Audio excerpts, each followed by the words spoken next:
Hola, buenos días a todos nuevamente por acá en el aula virtual. Muchas gracias por estar aquí presentes en este ejercicio de formación que se realiza gracias al Sistema Universitario del Eje Cafetero y el Ministerio de Justicia a nivel nacional. Estamos en la penúltima de nuestras jornadas. Nuestra última clase tendrá un desarrollo especial y es que podamos aquí socializar las ideas de proyectos que tenemos como colectivos o como organizaciones o de modo independiente para promover el cambio de narrativas. Entonces, más tarde estaremos dando más información sobre los contenidos de nuestra próxima clase. El día de hoy nos acompaña Julián Andrés Roballo. Él es terapeuta ocupacional, egresado de la Universidad Nacional. Además, tiene un diplomado en psicodélicos y salud de la Universidad de Antioquia. Es activista en el cambio de narrativas sobre tema de drogas y ha sido voluntario de Échele Cabeza y facilitador de procesos terapéuticos asistidos con psicodélicos. Le damos la bienvenida a Julián. Julián, muchas gracias por estar aquí, muchas gracias por aceptar esta invitación de participar en este ejercicio de formación. Adelante, tienes la palabra. Hola, buenos días a todos. Mucho gusto, yo soy Julián.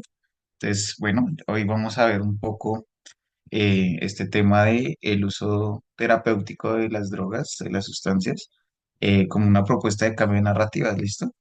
Entonces, vamos a empezar. ¿Listo? Entonces, en primera medida vamos a hablar un poquito de mí, como quién soy yo, por qué estamos aquí. Entonces, pues nada, como ya me han dicho ahorita, pues yo soy terapeuta ocupacional de la Universidad Nacional.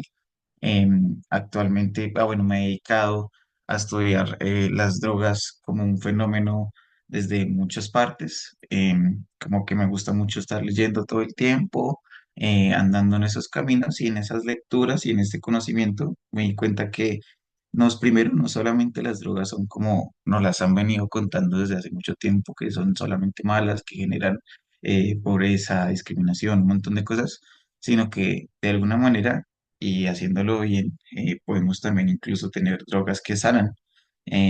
¿Listo? Entonces, por ejemplo, aquí podemos ver un poco de mis procesos. Acá en la segunda fotico estoy como en un proceso de formación de macrodosis con hongos para terapia para la depresión. Bueno, vamos a hablar un poco más de eso más adelante.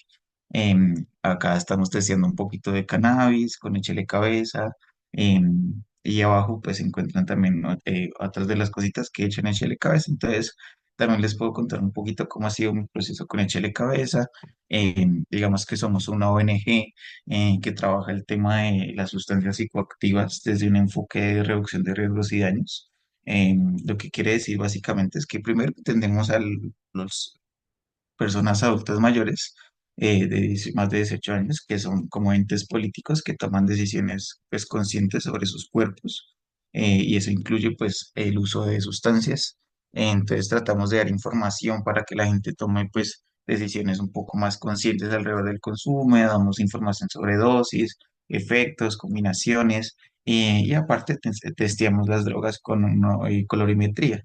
Listo, analizamos todo lo que en pepas, papeles y polvos, para que la gente pues tenga como información sobre qué tiene su sustancia, cómo la puede consumir de una forma un poco más segura y qué prácticas pues podemos usar para que sea pues un poco menos riesgoso a la salud, tanto física como mental. ¿Listo? Eso es un poco como los procesos que estamos llevando y pues actualmente también acompaño procesos de psicoterapia con psicodélicos. ¿Listo? Vamos a hablar un poco más de eso adelante. ¿Listo? Entonces, pues nada, primero, ¿qué pensamos cuando escuchamos la palabra droga? ¿Listo? No sé si quieran ahí en el chat o si alguno quiere abrir como el micrófono y decirme una o dos palabras sobre qué pensamos cuando escuchamos droga. Si yo digo droga, ¿qué se les viene a la mente? Eh, ¿Algún concepto, sea bueno, sea malo? Mira, por ejemplo, acá dice Natalie estigma. eh, por aquí, a ver qué más. A veces solemos escuchar más cositas como, no sé, eh, vicio, no sé, un montón de cosas. A ver si quieren escribir una parte más. Mira, por ejemplo, acá dice JP, sanar. Bueno. es algo que no se oye tanto, pero también puede llegar a esto. También, digamos, podemos hablar de, no sé, esparcimiento, ocio, bueno, hay varias cositas.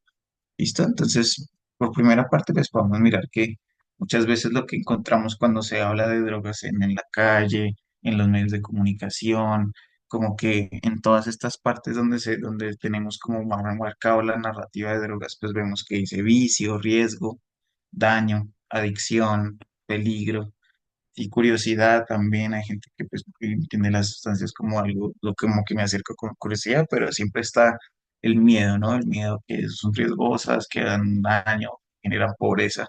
¿Listo? Ese tipo de discursos están siempre metidos en nuestra sociedad. ¿Listo? Pero entonces, ¿qué pasa cuando aún hablando de drogas podemos irnos al otro lado, como decía, como JP, que es sanación, autoconocimiento, placer, vínculo, empatía, conexión, ¿listo? Digamos que ahí podemos ver que las drogas sí tienen un riesgo, sí generan como algún tipo de riesgo a la salud física. Con el tiempo también un uso prolongado, pues es que no nos genera un daño más grande. Pero pues, ¿por qué no hablamos también de placer? Porque no podemos hablar de autoconocimiento, autoexploración, conexión con los otros, empatía hacia los demás, hacia mí mismo? Ese tipo de cosas también hacen parte de las drogas y casi no se habla de eso. ¿Listo? Entonces vamos a hablar un poquito de historia aquí. Eh, entonces, ¿cómo ha sido todo este discurso? ¿Cómo comienza este tema prohibicionista a pasar, a cambiar de narrativas hasta el punto en lo que estamos ahora? ¿Listo? Entonces, lo primero es entender que todo comienza, nuestra historia de la humanidad con las drogas ha sido casi que desde el inicio de la misma, ¿listo? O sea, hay hallazgos arqueológicos de hace más de 9.000 años que nos muestran un poco cómo nuestros ancestros han usado plantas medicinales, hongos, cactus, diferentes sustancias que nos ayudan a alterar los estados de conciencia, ¿no? Así como el alcohol también ha estado muy presente y este tipo de plantas como el yagé, la ibogaína, siempre ha estado con nosotros desde hace mucho tiempo, digamos que hay un uso ancestral, entonces podemos ver que hay un uso ritual, un uso sagrado, se usan en ceremonias chamánicas para ver un montón de cosas, digamos que a veces lo no solo para sanación, pero no, digamos que se han usado sustancias para el tema de la casa, por ejemplo, de la adivinación, del futuro, de elegir a líderes de las comunidades, cosas así. Eso es algo que está instaurado hace más de 9.000 años, según lo que han encontrado en hallazgos arqueológicos. ¿Listo? Ya viniéndonos más para acá, mucho, mucho más adelante, a finales de como todo lo que es el siglo XIX, eh, hasta finales de 1970 vemos que empieza a haber un uso médico y científico, ¿listo? Las drogas se empiezan a desarrollar en los laboratorios y cada vez nos empezamos a ver estudios al respecto, ¿no? Digamos que al principio, por ejemplo, encontrábamos que las farmacias vendían cocaína, vendían heroína en frascos ya contramarcados con su sello de certificación de farmacia y se usaba mucho porque pues estaban en pleno auge la investigación científica y médica, digamos que se usaba de forma deliberada hasta que pues bueno, con el tiempo se empezó a dar cuenta que también tiene unos riesgos asociados. No le puedo estar recomendando a un paciente que consuma cocaína con una medicina cuando pues también hay un riesgo asociado a temas como de adicción y de ese tipo de cosas, ¿listo? Pero pues siempre se siguen dando y principalmente en los años 50 empezamos con toda la investigación psicodélica. Entonces Aldous Huxley, no, perdóname, Albert Hoffman, sintetiza por primera vez el LSD eh, y se empieza, por ejemplo, a mandar a todos los centros de salud mental para investigación clínica, para entender qué es, cómo funciona. Estados Unidos también comienza con este proceso y camino de investigación psicodélica, sobre todo con la CIA y con un programa que se llamó MK Ultra, pero pues ya era como en búsqueda de buscar estas sustancias para como ir en contra del enemigo o cómo podemos hacer, cómo crear el LSD como el suero de la verdad o cosas así. Se investigaron muchas cosas de esas, pero pues mucho de eso no se llevó a cabo con el tiempo. ¿Listo?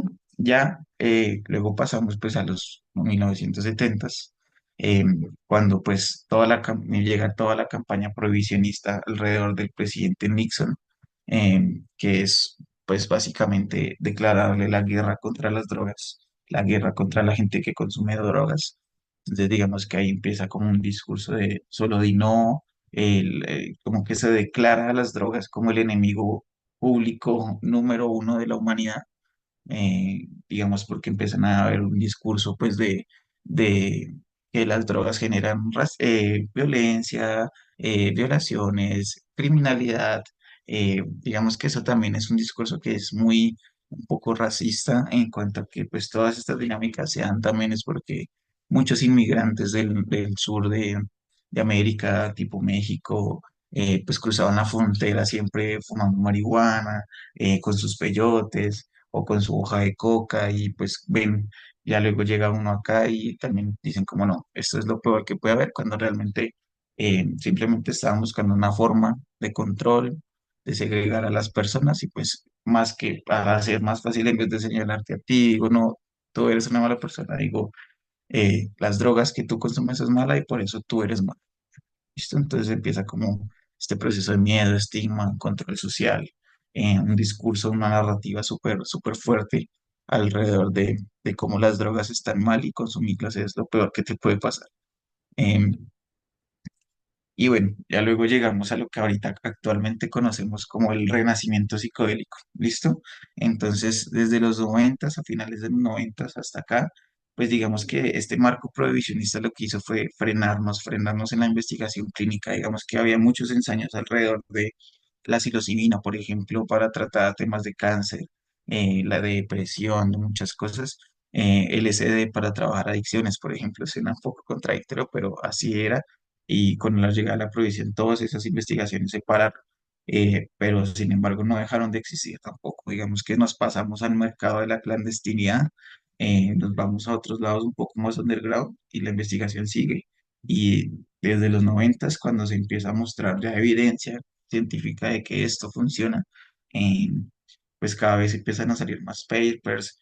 Hay un movimiento colectivo de tratar de descriminalizar las drogas en el sentido de que se entiende que pues no son solamente las cosas malas que dicen, sino que tienen un proceso completo atrás, listo, con todos los agentes que estamos involucrados, con todas las personas que consumimos sustancias, ¿no?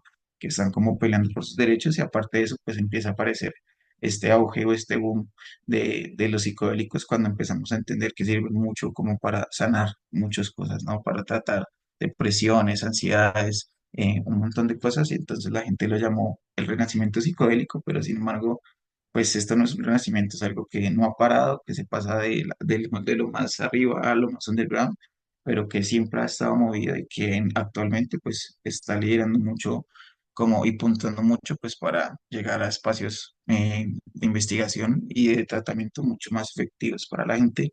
Y pues también es un auge que se está dando a nivel mundial. Todo el mundo quiere eh, ahora sanar, quiere comer hongos, tomar peyote, ir a la selva a tomar yaje, entonces también es un boom que se está dando, lo cual pues también tiene consecuencias, pero digamos que al menos ya estamos un poco más flexibles y la gente está peleando mucho para que haya un cambio en cuanto a las políticas para generar un poco más de no sé, como de buenas praxis y la gente puede acceder a información de calidad, a estudios clínicos como un poco más certeros. eh, y bueno, ahí vamos, digamos que podemos ir siguiendo a ver qué más hay. Entonces, bueno, con lo que les decía, ¿con qué consecuencias vino este cambio de paradigma prohibicionista? Pues primero, lo que perdimos mucho con la prohibición fue pues que comenzó un estigma, un señalamiento pues social, un miedo social a las personas que consumimos drogas. Entonces, lo que ya les he dicho antes, como que nos ven como criminales, como vagos, como personas sin futuro, sin hogar, que van a terminar en la calle pidiendo monedas. Y eso es un estorbo para la sociedad, cuando pues, la realidad es que no es así. Las personas que consumimos sustancias estamos en todas las esferas sociales, desde las personas más pobres hasta los más ricos. El tema de invisibilizar los saberes ancestrales, digamos que estas son sustancias que, como ya les mencioné antes, pues llevamos usándolas desde hace muchos, muchos años, miles de años. Entonces, pues hay un conocimiento ancestral que se ha pasado en las comunidades indígenas que trabajan con estas sustancias año tras año y esto se invisibiliza. Simplemente se dice todas las drogas son malas, todos caben en el mismo costal y hasta aquí llegó todo, ¿listo? Sin tener en cuenta que esto es como un criterio ya que está instaurado en la tradición de las comunidades indígenas, ¿listo?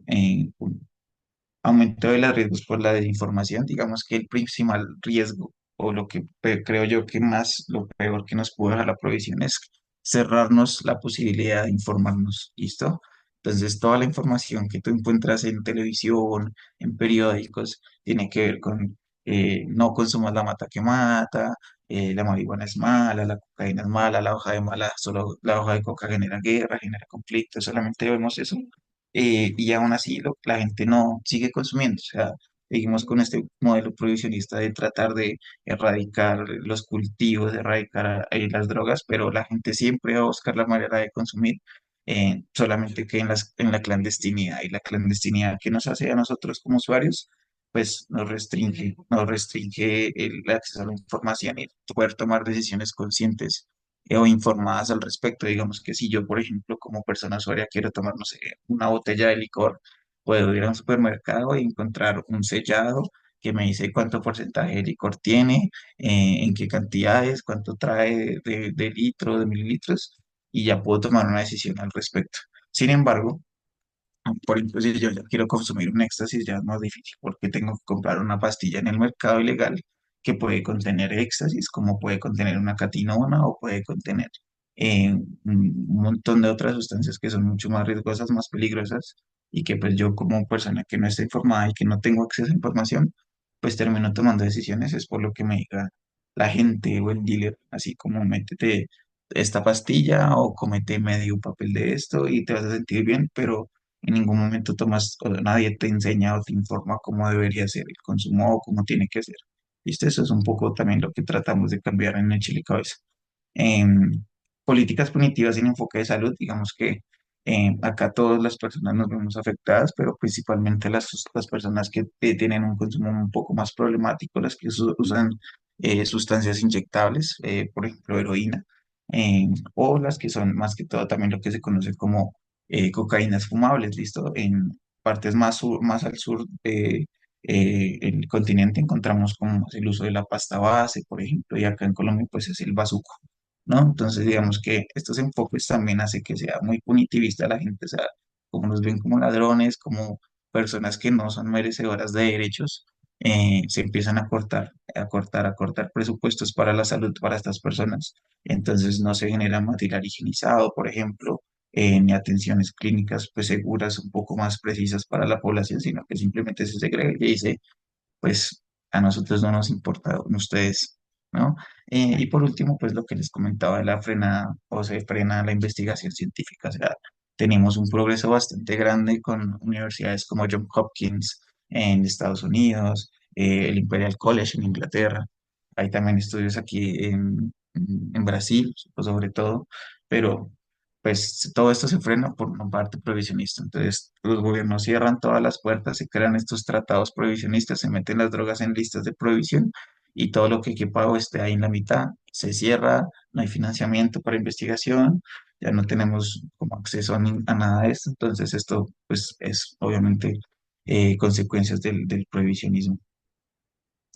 ¿Listo? Entonces acá le leo como una frase, entonces dice, el prohibicionismo no solo persiguió sustancias, sino también conocimientos, comunidades y derechos.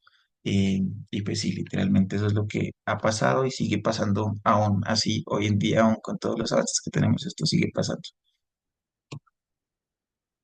¿Listo? Entonces, bueno, ¿qué va pasando y en qué momento pasa lo que conocemos como el renacimiento psicodélico, lo que les hablaba un poco antes? Entonces, como se empieza a hacer una reapertura al diálogo, ¿listo? Entonces, primero es el hecho de que, lo que les digo, estas sustancias muestran que tienen un riesgo muy bajo para la salud física, digamos, en comparación a otras sustancias. Y aparte, pues su beneficio es que pues está ayudando según las investigaciones científicas, está ayudando muchísimo a un montón de tratamientos y cosas, ¿listo?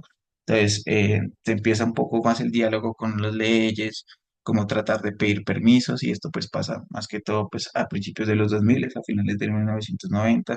empieza como este retorno otra vez a la investigación científica y pues los que están como liderando estas investigaciones son principalmente eh, la Universidad de Johns Hopkins en Estados Unidos, el Imperial College que saca como muchos papers cada año, que esta queda en Inglaterra, y la Fundación MAPS, que son los que están liderando actualmente el movimiento de em, el MDMA o el éxtasis para el trabajo del trastorno de estrés postraumático en Estados Unidos. Ellos han hecho estudios fase uno, fase 2, fase 3 y fase 4, con intención de una aprobación y una certificación por la FDA, pero pues eso no ha pasado todavía tampoco, pero ahí vamos avanzando de a pocos. ¿Listo? ¿Qué sustancias eso se están usando en estas investigaciones científicas? La psilocibina, que es el tema de los hongos, todos los hongos psilocibios, todo lo que tiene que ver con esta molécula muy parecida a la serotonina, que es la psilocibina. El MDMA, que es, como ya les comentaba, pues es como una sustancia que inhibe un poco eh, la activación de la amígdala cerebrosa y podemos trabajar el trauma, principalmente como trabajar mucho trauma, y por eso se usa mucho y las investigaciones están apuntando mucho a trabajar el trastorno de estrés postraumático. Digamos que en Estados Unidos principalmente pues hay mucho de esto por veteranos de guerra y cosas así. Entonces, digamos que es como un target muy puntual en Estados Unidos donde se está llevando. La ketamina, digamos que la ketamina es un anestésico disociativo que se usa mucho o se está usando actualmente eh, para trabajar la depresión. Es un antidepresivo súper fuerte, súper bonito. Es muy chévere, a mí me gusta mucho el trabajo con todas. Realmente me gusta mucho. Pero pues la ketamina también parece que tiene algo muy puntual. A veces solamente nos quedamos con el imaginario de que es un sedante para caballos y la realidad es que no es así. Es una sustancia que se usó, sí, en un uso veterinario, pero también ha tenido un uso en el ser humano bastante bueno y tiene propiedades bastante interesantes. Y el tema del cannabis, esto del cannabis medicinal se puede trabajar para muchas patologías. Podemos encontrar epilepsia refractaria, acompañamientos en cáncer, hipoxia prenatal. Digamos que el cannabis tiene un poco más de investigación porque es como una planta que es la que está liderando un poco más el proceso de que se vuelva legal en varios países. Por lo menos, por ejemplo, acá en Uruguay, que lo tenemos cerca, tienen también un proceso ya de legalización de la sustancia y es súper bueno, pero pues por lo menos acá en Colombia todavía estamos un poco cortos en la primera parte que es legalizar la marihuana. De ahí para arriba podemos empezar a trabajar y hablar de otras sustancias, pero si no legalizamos la marihuana, pues no hacemos nada. ¿Listo? Entonces, bueno, ¿en qué consiste básicamente que este tipo de diálogos o lo que se está haciendo en la investigación? Primero, pues, por ejemplo, en el Imperial College habla mucho de tratar de encontrar la neurociencia de la conciencia, ¿no? Como entender en qué parte del cerebro está la conciencia, pero pues varios autores ya refieren pues, que la conciencia es algo más allá del cerebro, ¿no? Es algo más allá de solo la estructura cerebral. Entonces, pues, en esas investigaciones van como en busca de ¿dónde estamos nosotros ahí? ¿Algo más? ¿Somos un cuerpo? ¿Somos un alma? ¿Somos una conciencia? ¿Dónde está esa conciencia? Bueno, los psicodélicos nos están ayudando un poco a entender esto.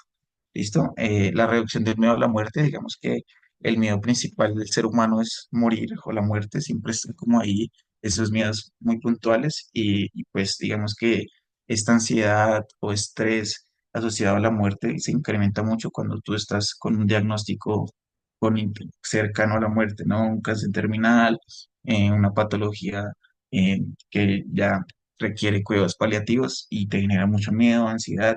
Vivimos en una sociedad donde no le vemos la muerte también como algo malo, como que no quiero que mi familiar se muera, quiero tenerlo acá toda la vida si se puede, así esté intubado en una máquina sin poderse mover, porque le vemos a la muerte con mucho miedo. Entonces, estas sustancias, principalmente la psilocibina, nos ayuda mucho a trabajar este miedo asociado a la muerte y que la gente se vaya un poco más tranquila al momento de fallecer.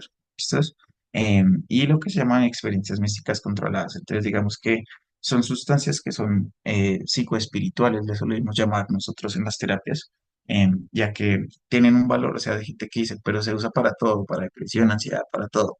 Y pues lo que pasa es que esto realmente es como que te conecta mucho con tu parte espiritual, con la parte de tu corazón, con tu verdadero yo que está como ahí guardadito, que a veces no lo vemos por el estrés del día a día, por el estrés del trabajo, de relaciones de pareja, un montón de cosas que a veces son difíciles.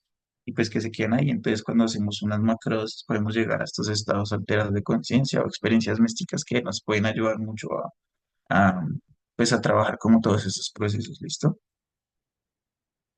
Entonces, bueno, acá podemos ver un poco cómo es la evidencia del potencial terapéutico. Entonces, acá lo que les decía, principalmente los estudios se basan en estas cinco sustancias: psilocibina, MDMA, ketamina, cannabis y ayahuasca. También tenemos el LSD, pero pues el LSD se ha dejado un poco de investigar debido pues a que también salió pues del laboratorio, se vuelve pues como parte de la fiesta, de los contextos y pues eh, también es una sustancia bastante larga, es una sustancia que no se dura de 10 a 12 horas sus efectos. Entonces, digamos que la investigación, como al ser tan extensa y tan larga, hacen que no, o sea, como que no se estudie mucho, sino que principalmente se está haciendo uso ahorita de psilocibina principalmente. ¿Listo? Entonces, ¿qué usos, por ejemplo, podemos encontrar de la psilocibina? Tratamos hacer muchos tratamientos con depresión resistente al tratamiento. Hablamos de resistente al tratamiento cuando ya estuvo por lo menos en dos tipos de procesos con psicofármacos y no funcionó.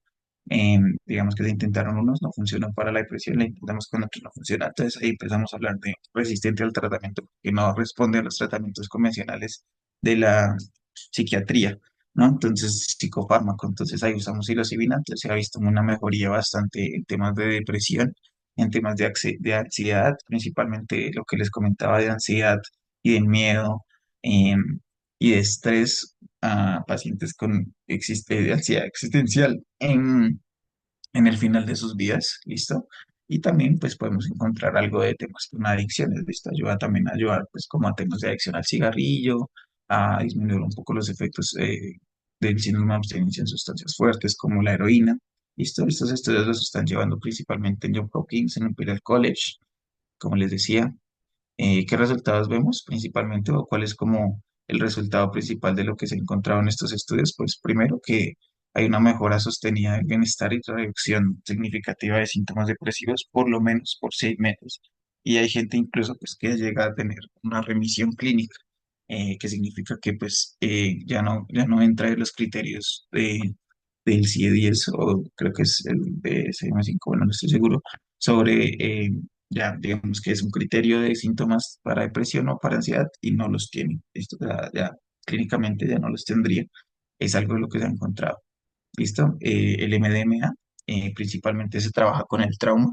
Es una sustancia que disminuye la actividad de la amígdala cerebelosa y nos genera como más, o sea, podemos encontrar o llegar a recuerdos traumáticos sin sentir miedo, sino más bien mucho amor, empatía. Entonces es más fácil acceder y resignificar momentos traumáticos y por eso se usa mucho para el estrés postraumático. ¿Listo? Como les contaba, digamos que MAPS es la que está liderando ahorita toda esta parte de la investigación con MDMA en Estados Unidos. Y ya han hecho muchos estudios, sin embargo, aún así no se ha logrado como la legalización o la aprobación por la FDA. ¿Listo? Más o menos lo que se ha encontrado es que el 67% de los participantes eh, que han ido asistido, vemos que se usa siempre pacientes que estén diagnosticados con trastorno de estrés postraumático, después de 3 o 4 sesiones, se ve que ya no cumplen con los criterios que los vuelven con una terapia de un trastorno de estrés postraumático, sino que ya entran en remisión y de alguna manera sería como que se curaron. ¿Listo? Otras sustancias lo que hace suele ser apagar los síntomas y luego vuelven con fuerza. Pues con esto es como que resignificamos la experiencia del trauma y va todo mucho mejor. ¿Listo? La ketamina. La ketamina es lo que les decía, es un disociativo y un anestésico, pero también tiene propiedades antidepresivas súper fuertes. Entonces, pues se ha usado más que todo en temas de depresión resistente, ideación suicida y trastornos del ánimo.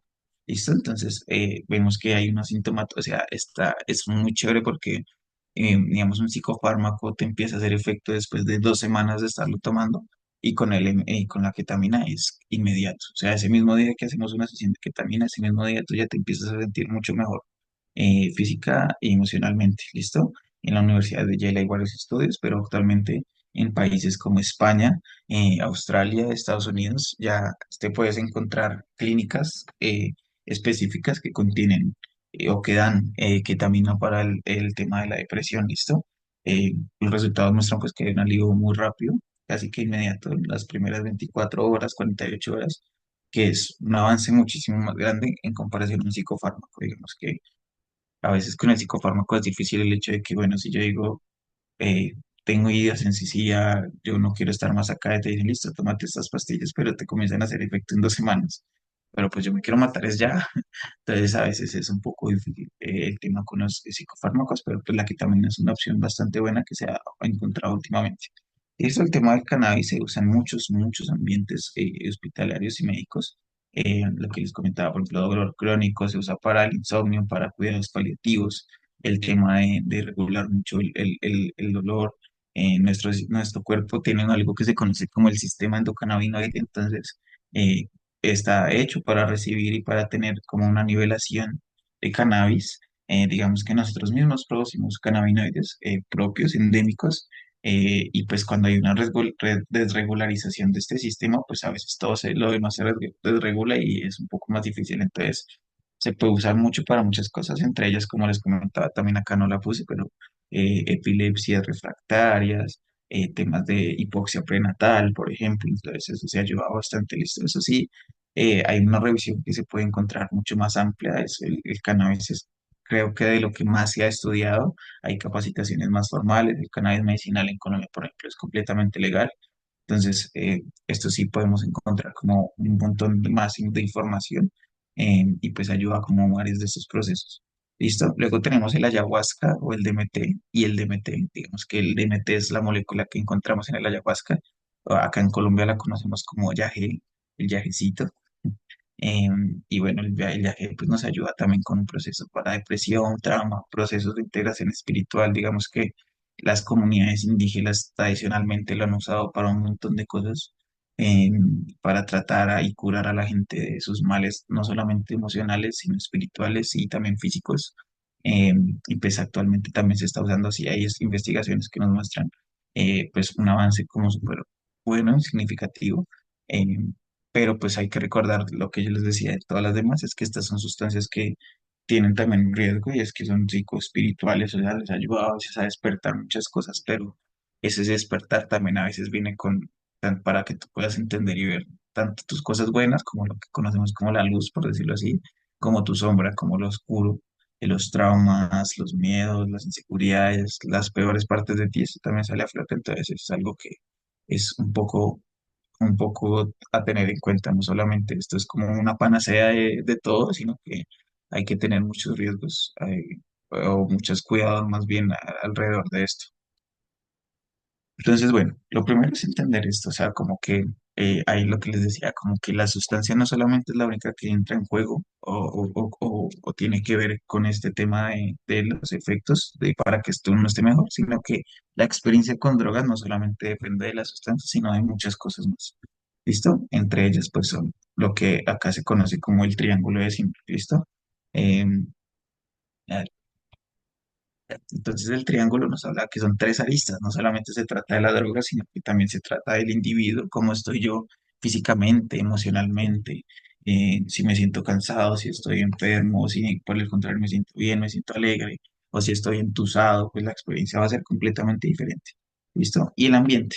No es lo mismo consumir una de estas sustancias en una fiesta, por ejemplo, un MDMA en una fiesta de techno, a que yo lo haga en un ambiente terapéutico, acompañado con profesionales formados para este tipo de cosas, con una formación, con un acompañamiento profesional, ético también. Y esto es lo mismo consumir un LSD o un hongo en una finca por allá, a que yo lo haga acompañado con un acompañamiento profesional que nos van a acompañar, que tiene un proceso de música terapéutica, es de un montón de cosas, ¿listo? Entonces, bueno, lo primero es esto, como que estas sustancias pueden considerarse como herramientas psicoespirituales, creo que ya lo estaba diciendo anteriormente, y es que no solamente se trata de drogarse, o digamos sería muy reduccionista decirles solamente que son alucinógenos, por ejemplo, sino que más bien esto genera una transición o un cambio mucho en las sensaciones físicas, corpóreas, pero también como se genera algo que se conoce como estos despertares espirituales, ¿no? La gente experimenta sentirse con Dios, estar cerca de Dios, o ser Dios también, entender como el conocimiento del universo, de la naturaleza, de un montón de cosas. ¿Listo? Entonces, por eso es que son herramientas muy poderosas, pero también son Si no se hacen en contextos que sean completamente terapéuticos, éticos, pues podemos generar muchos inconvenientes a las personas. ¿Listo? Eh, lo que les decía, acá está la importancia de que el ambiente tiene que ser bajo un acompañamiento terapéutico y el tema de la integración. Entonces, digamos que con las terapias, con psicodélicos en general, hablamos que la experiencia es solamente el primer paso. O sea, hagamos vivir una experiencia de macrodosis con hongos solamente va a ser el primer paso, el primer pasito del camino, porque esto requiere un proceso de integración, de ver toda esa información que nos llegó del inconsciente, cómo podemos adecuarlas a nuestro día a día para tener una mejor vida, para vivir más plenos, para disfrutar más los momentos. ¿Listo? Entonces, eso, como que no hay sustancia terapéutica, sino un contexto terapéutico. Entonces, pueden existir propiedades muy buenas de muchas de estas sustancias, pero en malos contextos, en un contexto no muy bien hecho, sin acompañamiento previo, tomado a la ligera, porque yo, digamos, leí que dicen que el éxtasis me va a ayudar al trauma, entonces me tomo 2 pastillas de éxtasis en una fiesta. No, no funciona así, lo mismo pasa con los hongos. Ahí he leído un montón así, leí un paper que dice que esto cura la depresión, entonces me voy a comer 3 gramos, 3 4 gramos de hongos en mi casa y me sané. No, no funciona así. Digamos que no es una pastilla mágica, requiere un proceso de acompañamiento terapéutico para que podamos sacarle como ese provecho a las sustancias y que realmente sirvan para algo, si no pueden tener bastante daño. Listo, entonces aquí pueden ver un poco más o menos cómo es el proceso de acompañamiento cuando hacemos pues estas macrodosis. Principalmente se suele haber uno o varios terapeutas o acompañantes durante la sesión. Acá pues solamente puse fotos de lo que se hace, más que todo pues en el norte global. Son sesiones pues privadas en un digamos ambiente que sea neutro, que no se evoque, o sea, que nos puede evocar como hacia la naturaleza, hace un montón de cosas, pero no que tenga subjetivo como nada religioso ni nada como que pueda llegar a que la persona como que se desvíe de estas cosas. Y aparte, pues si se pueden dar cuenta, usamos algo que se conoce como deprivación sensorial. ¿Listo? Entonces se ponen unos tapaojos o unos cubreojos, por decirlo así, para que tu viaje no sea hacia afuera, lo que estés viendo hacia afuera, sino que sea hacia adentro. Podamos ir buscando como todos estos, eh, pues sí, como procesos, bueno, en el segundo, allá. Eh, como que siempre vaya hacia adentro y eso también tiene que ver, por ejemplo, con la música. Entonces es una música que uno como terapeuta escoge, hace el acompañamiento para que llegues a estados a muchos rinconcitos de tu inconsciente para sacar mucha información. Eh, Acá, como les decía, son sesiones un poco más personalizadas como se hacen acá en el norte, pero se hacen mucho también acá en Colombia y en países que están un poco más amplios en esto, en comunidad, ¿listo? O sea, sesiones de 6 personas, 10 personas, donde también hay un valor muy bueno en el trabajo en grupo. Entonces se acompaña a todos y entre todos nos curamos. Bien, decimos que hay 3 medicinas en una sesión grupal. La primera es la sustancia, la segunda eres tú mismo, todo lo que va a pasar en el proceso tiene que ver contigo mismo. La sustancia solo te va a mostrar cosas que ya están ahí guardadas, no te va a mostrar alucinaciones un elefante rosado o algo así, no. Más bien tus emociones salen a flote, tus tristezas, tus miedos, tus inseguridades pueden llegar a salir, pero también cosas muy bonitas como sensaciones de empatía, de conexión con el universo, con la naturaleza. ¿Listo? Y esa es como la segunda medicina, la tercera sería el grupo. ¿Listo? Cuando estamos en grupo siempre se conecta la energía de todos y eso nos ayuda también a tener un proceso de integración y de como de sanación un poco más grande cuando hacemos en grupos y somos hartos. ¿Listo? Entonces, bueno, acá ya podemos empezar como a cómo hay un cambio de narrativas, ¿no? Cómo empezamos a hablar primero de, pues, algo que ya es tradicional, pero cómo se transforma en esta narrativa de miedo, ¿listo? Y de guerra contra las drogas. Y como ahorita y actualmente todos estos movimientos y lo que estamos haciendo es haciendo un cambio hacia dejar la estigmatización de la estigmatización al cuidado, ¿no? Entonces pues cambiamos como transformamos el miedo en compresión, el castigo en acompañamiento. Esto es como lo que tenemos que hacer y lo que se tiene que estar haciendo. Entonces, vemos que hay, pues antes, cuando vemos y hablamos mucho de narrativas de hace unos años, pues vemos que hay una narrativa de guerra y de miedo. ¿Listo? Nos meten palabras como peligro, castigo, hay temas de control también. Entonces, lo que les decía acá, entonces las drogas se consiguen como enemigos sociales, ¿no? Cuando Nixon decía, este es el enemigo número uno del ser humano. ¿Listo? Pero pues la realidad es que no es así. ¿Listo? Castigo, listo. Los consumidores nos ven como delincuentes, como enfermos, como personas que no tienen futuro, que no son merecedoras de derechos humanos, por ejemplo. Y digamos, hay un castigo bastante grande en el tema punitivo, ¿no? Podemos encontrar que por lo menos, digamos que más de del 50% de, por ejemplo, las mujeres que están en la cárcel tiene que ver con un tema de drogas. ¿Listo? Eso tiene que ver mucho con castigos hacia las personas que consumimos. ¿Listo? Y control, ¿listo? Control sobre nuestros cuerpos, sobre nuestras decisiones, sobre nuestro placer.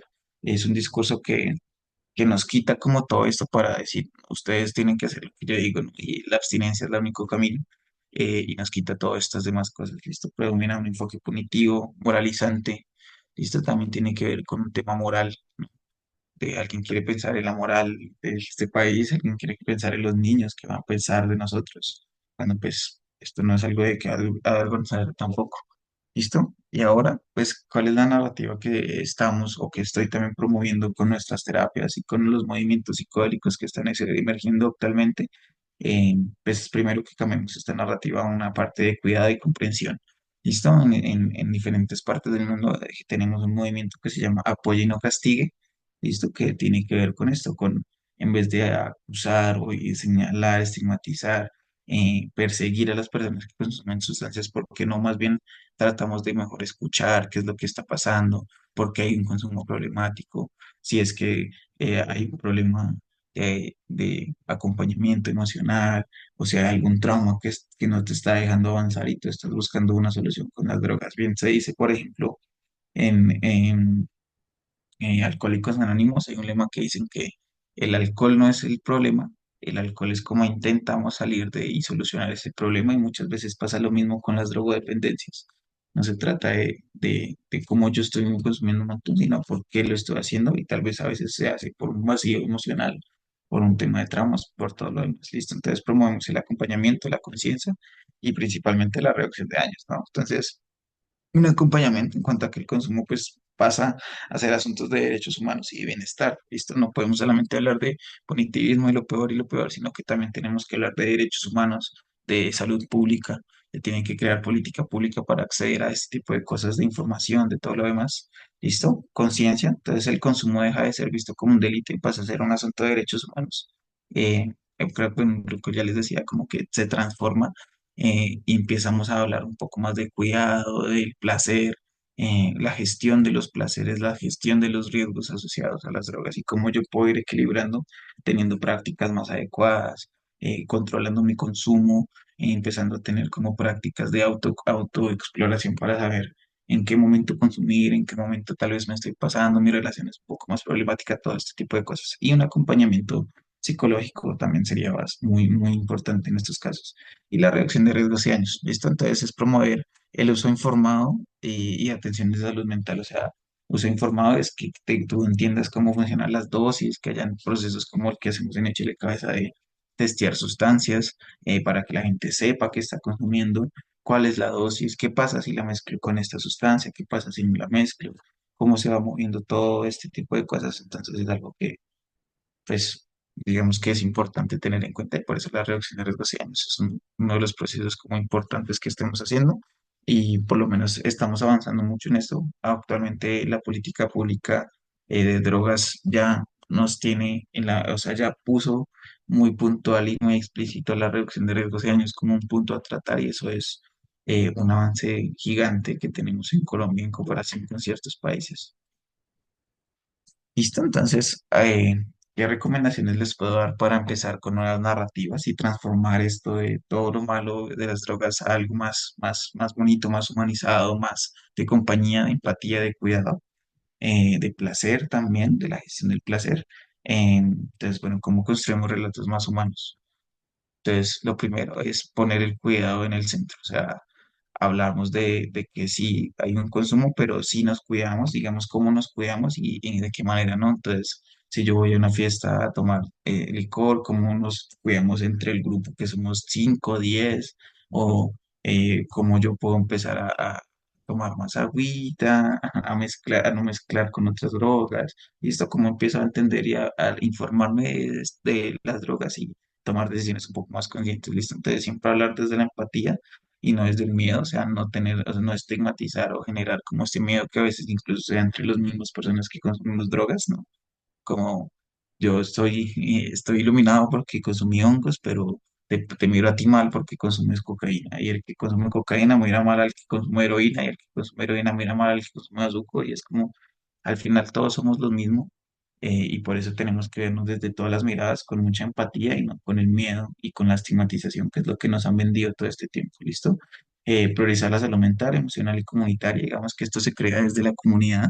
Esto se ha creado desde la sociedad civil, desde los procesos de la gente para ayudarse a sí mismos, para que no ver más a sus compañeros estar muriendo por consumo de drogas, o cómo poder apoyarlos para que estén en sus procesos de salud mental, entender qué es lo que está pasando eh, en su psique o en su corazón también. Y desde la comunidad, pues hay un trabajo súper importante trabajar, ¿listo?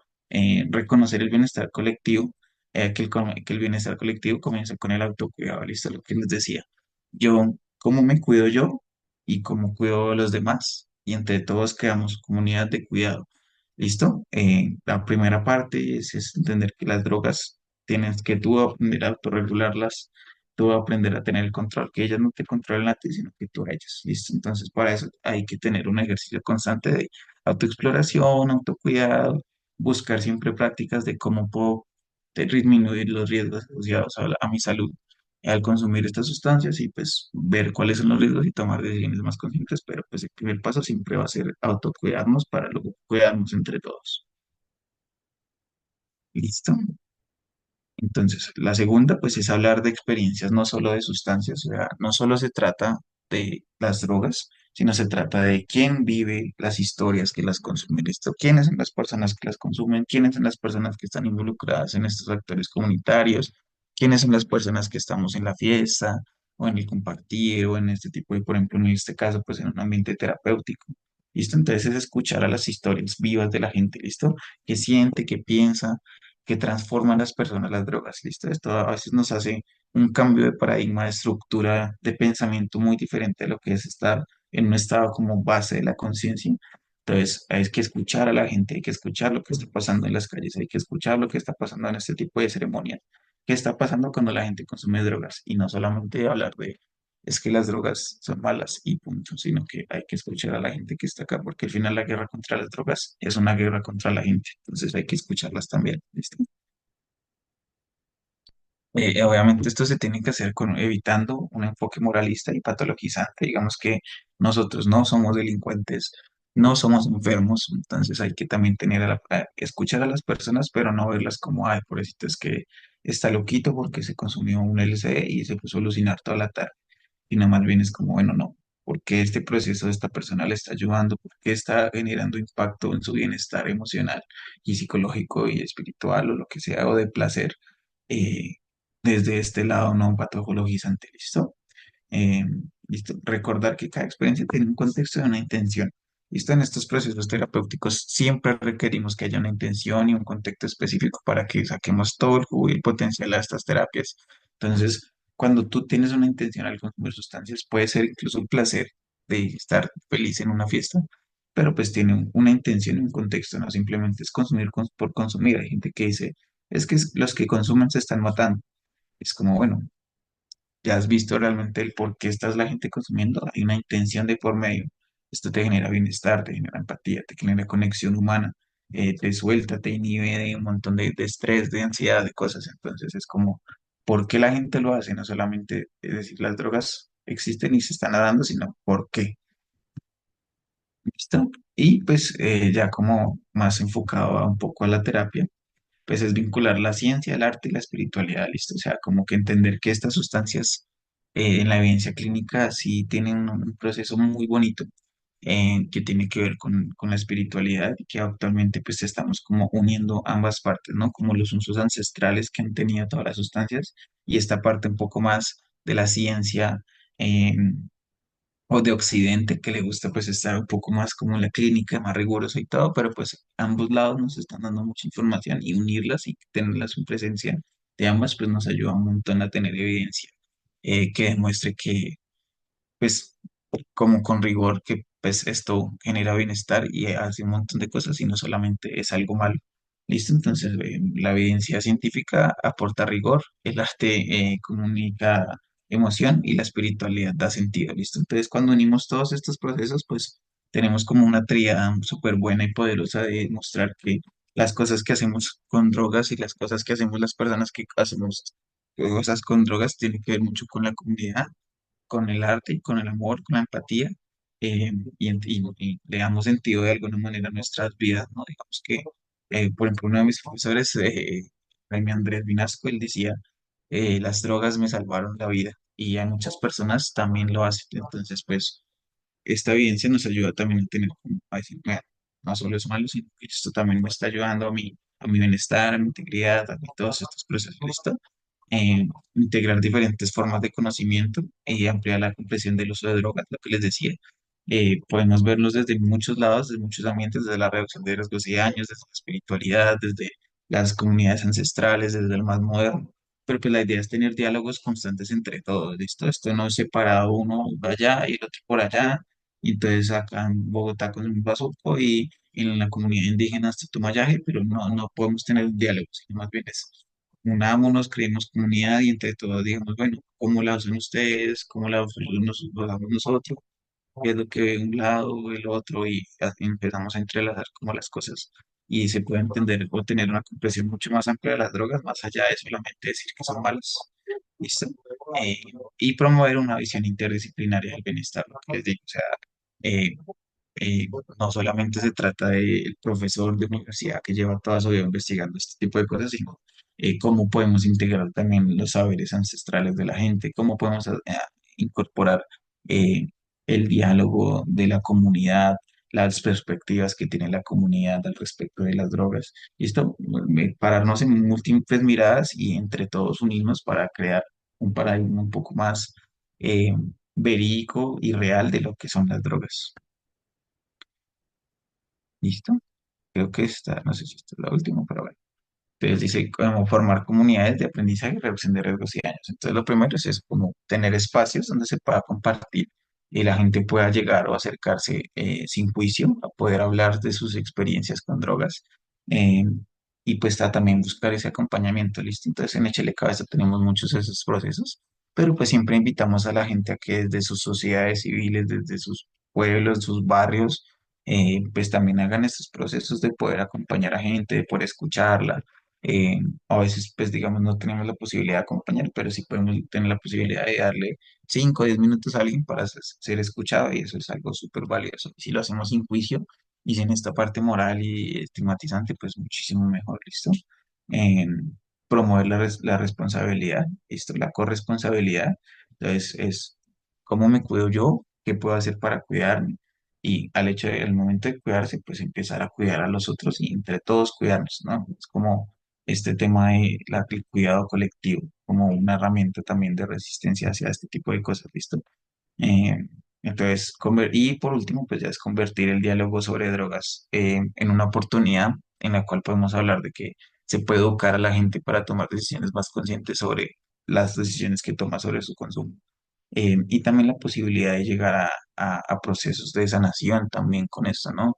Ayudar a tratar todo este tipo de patologías o estrés o cosas que estamos viendo día tras día. Digamos que hay una epidemia de salud mental que estamos pues presentando todos los días y pues digamos que a veces las drogas podrían llegarnos a ayudarnos, pero pues como les comentaba antes, con un proceso pues bastante riguroso de acompañamiento, de integración de todo esto. ¿Listo? Entonces acá como que ahora sí creo que esto es lo último. Entonces dice como el cambio de narrativas comienza cuando dejamos de hablar de las drogas y empezamos a hablar con las personas que las usan, ¿listo? Lo que les decía, no solo se trata de las drogas, sino que también se trata de nosotros, de las personas que estamos ahí involucradas. No son las drogas que en sí no son malas, son sustancias y la relación que tenemos con ellas, lo que a veces puede ser problemático. Entonces hay que hablar, sí, de drogas, pero también con las personas que las usan. ¿Listo? Y ahí les dejo esta última preguntita acá como para que se la lleven a casa con una forma de reflexión y es, ¿qué historia queremos contar a partir de ahora? ¿Listo? ¿Con qué modelo nos queremos quedar? Listo. Por último, pues les dejo acá mis redes si algún, quieren contactar, hacerme alguna pregunta, hablar algo de algún tema de sustancias, de efectos, de mezclas, o si quieren como que les dé un poco más de información sobre cómo funcionan los procesos de acompañamiento terapéutico, pueden escribirme a mi Instagram, es j@yoa, o pueden ahí tienen mi número de teléfono o mi correo electrónico, en cualquiera de los tres medios siempre estoy disponible, listo. Em, y ya, eso sería todo. Muchas gracias. Listo, Julián, muchas gracias por la excelente presentación y maravillosos contenidos que nos brindas el día de hoy. Invito a todos los compañeros y compañeras que están aquí en esta aula virtual a que formulen sus preguntas en el chat o a que levanten la mano para conversar con Julián y bueno, y seguir enriqueciendo este ejercicio de construcción de conocimiento. Por ahora te voy a leer una pregunta que hay acá en el chat. Dice, mientras los compañeros y compañeras se animan a levantar la mano y a formular sus preguntas, dice, ¿cómo describes la transición frente al discurso de la lucha contra las drogas, a la coyuntura actual de usos terapéuticos, consumo responsable? ¿Qué hace falta en el país? ¿Consideras que la geopolítica de Colombia dificulta los avances que ha tenido en despenalización en Uruguay de la cannabis y usos terapéuticos en algunos estados de Estados Unidos? Y bueno, pues digamos que Colombia es un país que actualmente lidera mucho el tema del cambio de narrativas en temas de drogas. Digamos que por desde echarle cabeza desde varias partes de la sociedad civil hemos ido a la ONU y a como a estos discursos en Viena sobre temas de drogas. Y pues se ve que Colombia está súper avanzado en temas de reducción de riesgos y daños, de un uso de cuidado, de opciones como de este tipo de cosas. Pero sí, obviamente nos estamos quedando muy colgados. O sea, hay cosas que no se están avanzando y que se están quedando cortas. Entonces, digamos, en este gobierno, pues actualmente hay un discurso súper bueno de cambio de paradigma de cosas, pero pues nos quedamos estancados en solamente el discurso y no se hace nada. Entonces, es importante pues seguir avanzando, o sea, presionar, meterle un poquito más como a la llaga, digo yo, para que las cosas se den, digamos que eh, se nota o hay una evidencia muy clara en el que, por ejemplo, el cannabis tiene un montón de propiedades muy buenas y que debe regularse, o sea, debe regularse porque la gente consume marihuana, es la droga que más se usa a nivel mundial actualmente y se tiene que regular. Esto evidencia como en Uruguay, que lo que estaban comentando en varios estados de Estados Unidos solamente muestra que legalizar la marihuana tiene un montón de beneficios. Sin embargo, pues acá lo que tenemos que hacer es seguir forzando o seguir como impulsando este cambio de paradigma, ¿no? Mostrarle a la gente que toma las decisiones que esto no es malo, que esto no es como lo han pensado, que sí hay que pensar en los niños, pero que hay que pensar también en la gente que consume, también en los derechos de las personas que consumimos. Entonces, siempre hay que seguir como en ese proceso. Vamos bien, o sea, no podemos tampoco decir que Colombia es un país que sí, obviamente criminaliza y estamos todavía con mucho estigma alrededor de esto. La policía tiene un montón de control hacia las personas que consumen sustancias y pues más cuando se toman decisiones como lo de espacios de consumo que se los dan a las alcaldías y pues empezamos a tener problemas como por ejemplo en Medellín, en Cali, donde no se crean espacios seguros, sino simplemente se le dice a la policía, usted al que vea con marihuana, póngale un comparendo o asústelo o extorsiónelo y pues no podemos seguir así, tenemos que generar un cambio de paradigma y eso se comienza desde la educación, tanto en casa como en las instituciones como la policía, como las instituciones de salud pública y todos los demás como actores que estamos presentes cuando nos educamos, rompemos este estigma, rompemos esta forma de ver las cosas y podemos tomar decisiones reales de cómo funcionan las drogas.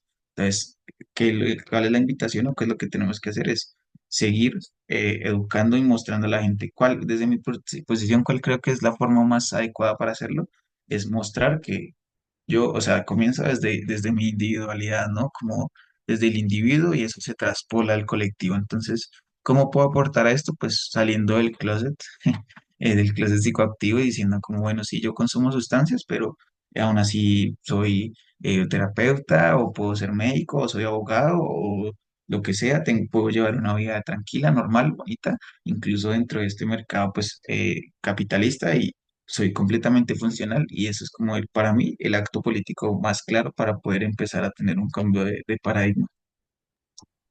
Julián, hay una persona, Andrea, levantó la mano. Adelante, Andrea, tienes la palabra.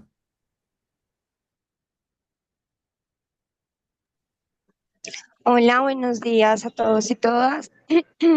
Pues bueno, pues varias cositas más que una pregunta o algo así, es como varias cositas que me quedan de la charla del compañero.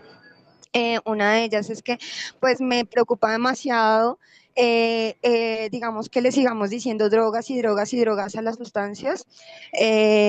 Nosotros llevamos pues ya bastantes años, más de 10 años, trabajando en esto nuevo que supuestamente ven como nuevo, que es la desestigmatización de la planta y de los conceptos.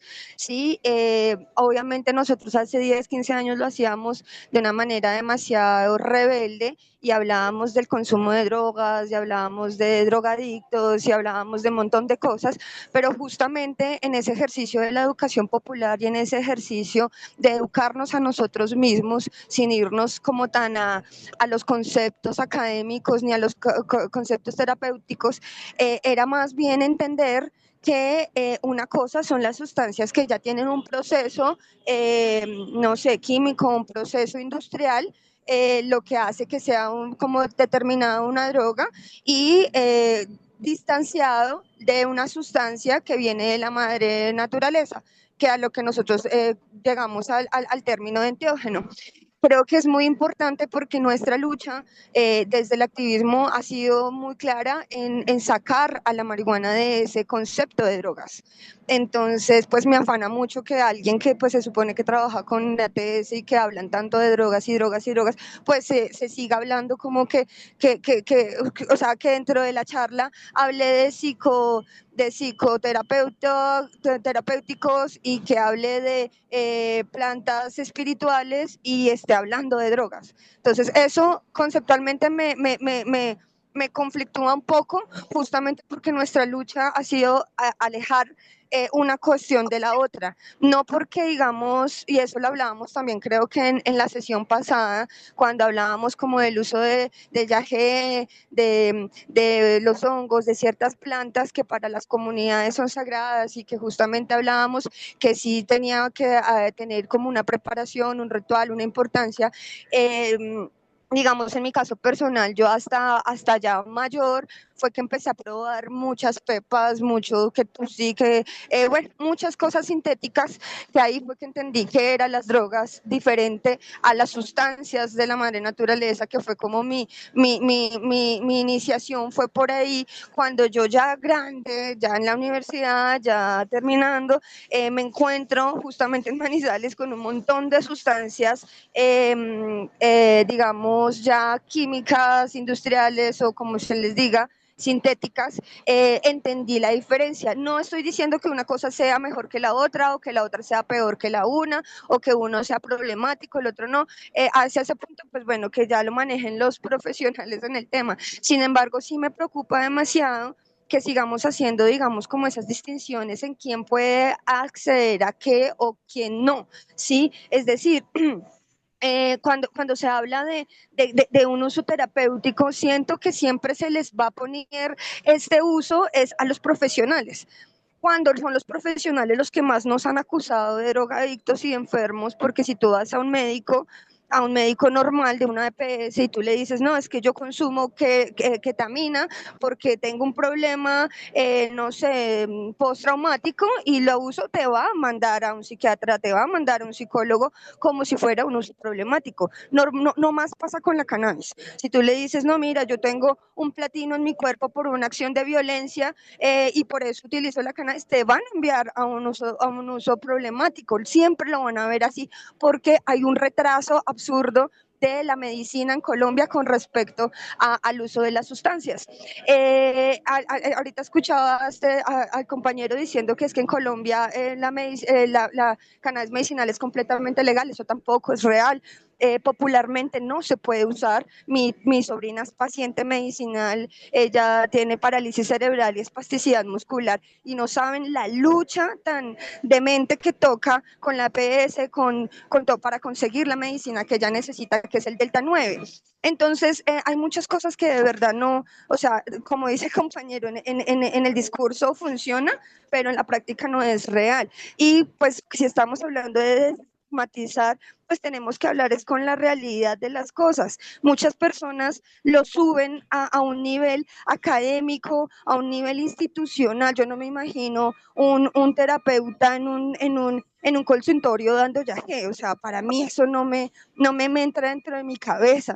Yo siento que hay cosas que se hacen como en un nivel popular, no quiere decir grosero, no quiere decir irrespetuoso, pero sí como un manejo más popular, al final de la conversa lo decía el compañero, y son esos espacios culturales, esos espacios comunitarios donde las personas puedan acercarse a hablar una conversación un poco más tranquila de estas sustancias, ver qué diferencia hay en un sintético.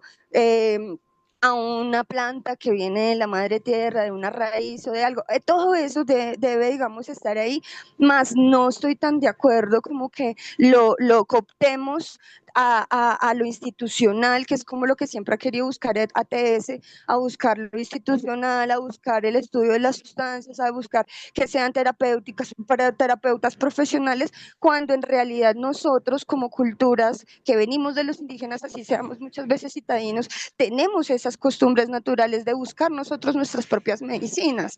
Entonces, partir de que si lo uso yo es desde mi ignorancia, soy una drogadicta, pero si la uso en un lugar terapéutico, que vaya un psiquiatra, un psicólogo a hablarme de que, ay, ¿cómo te sientes y cómo estás? Y esto, sí, sea la diferencia entre qué es una droga y qué es una medicina, no lo creo mucho. Entonces sí me preocupa de pronto esas posiciones de pronto tan institucionalistas de querer poner todo a los términos como nos lo pone el gobierno y el Estado, y no en beneficios de la salud pública y realmente de lo que pueda hacer este tipo de sustancias dentro de nuestra salud mental y nuestra salud física. Ok, Andrea, bueno, gracias por tu comentario. Eh, pues desde lo que yo pienso y lo que creo es que no hay que tenerle miedo a hablar de drogas y de decirle a esto drogas, ¿listo? Digamos que la gente asocia, como ya le estamos estado hablando todo este tiempo, a las drogas como algo malo, ¿listo? Como algo que está mal, que tiene que ver con violencia, que tiene que ver pues sí, como cosas malas, que eres criminal, que eres un enfermo, que eres todo lo demás. Sí, hay muchas de estas drogas que se usan en un ambiente contextual y terapéutico que puede llegar a tener muchos beneficios para la salud, tanto física como emocional, pero no por eso tienen que dejar de llamarse drogas. Y no por eso tenemos que empezar a tener un discurso para dejar de llamarlas así o empezar a decir o a estigmatizar a la gente.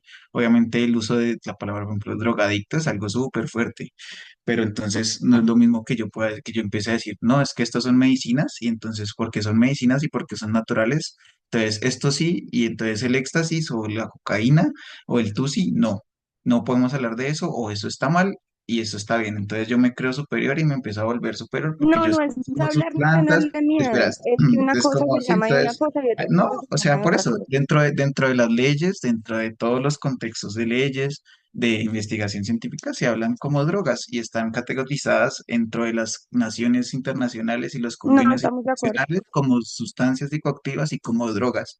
Y por eso hay que llamarlas como son, drogas.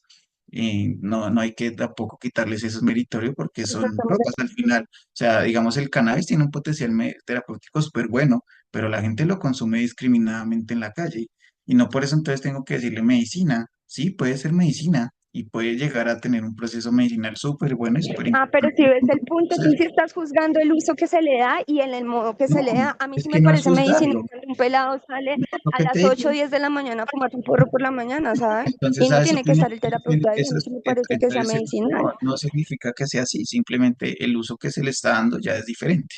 Ya entonces hablamos de un uso recreativo de las sustancias, de un uso que ya no es terapéutico y no significa que esté mal.